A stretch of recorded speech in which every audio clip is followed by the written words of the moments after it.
By now, you should already have a Google account created so that we can connect the Google AdSense service to our already created Google account.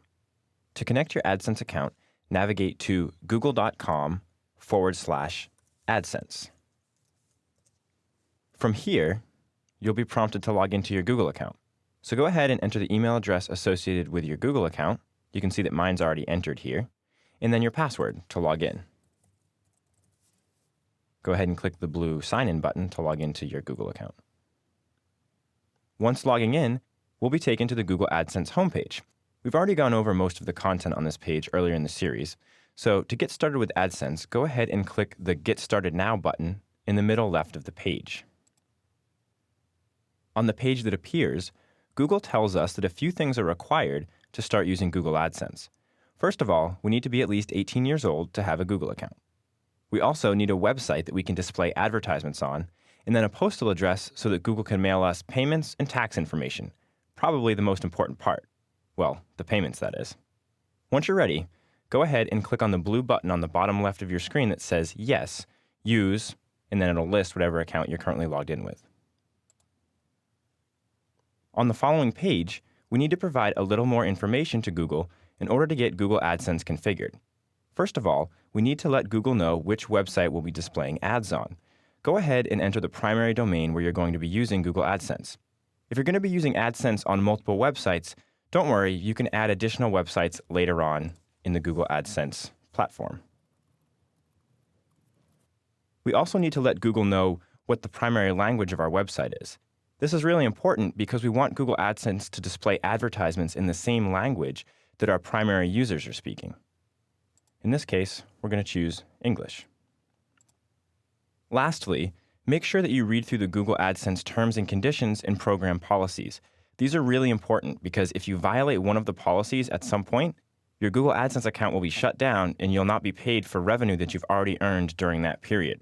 As you can see, you're not allowed to click on your own ads. This is considered fraud and your Google AdSense account will be shut down very quickly. You cannot use Google AdSense on websites that contain adult content. You can't use Google AdSense on websites that contain copyrighted material. The websites displaying Google AdSense should contain original content that you own or at least have permission to publish. You also need to verify that you don't already have a Google AdSense account. This is really for your benefit because if you already have a Google AdSense account set up, then you can use that account instead of creating a new one. Lastly, you can't put incentives on your website for users to click on your ads.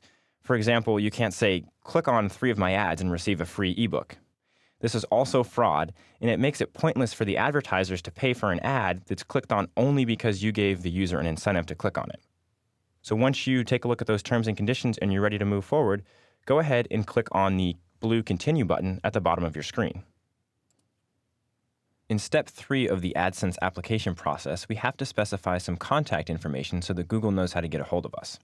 The first thing that we need to enter is the current country that we're going to be working in. So for this example, we can choose the United States. We also need to choose the time zone that we're currently in. I'm in the Pacific time zone. We also need to specify whether this is an account for an individual or a business. The main difference here is that if you specify an individual, checks will be made out to an individual. If you specify that it's a business account, the checks will be made to the business. So go ahead and choose the one that's most applicable for your situation. For this example, I'm going to put in, as an individual, Jason Hemlock.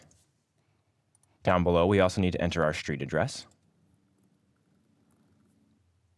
the city that you're currently in, or that you want to receive your payments to, the state, and then, of course, your zip code.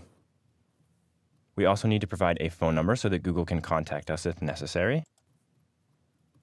And then Google also wants to know how we actually heard about AdSense, probably for their own internal marketing purposes, so you can choose whatever option is best suitable for your situation. I'll choose friend or colleague. And then Google also gives us the option of specifying our email preferences at the bottom of the application.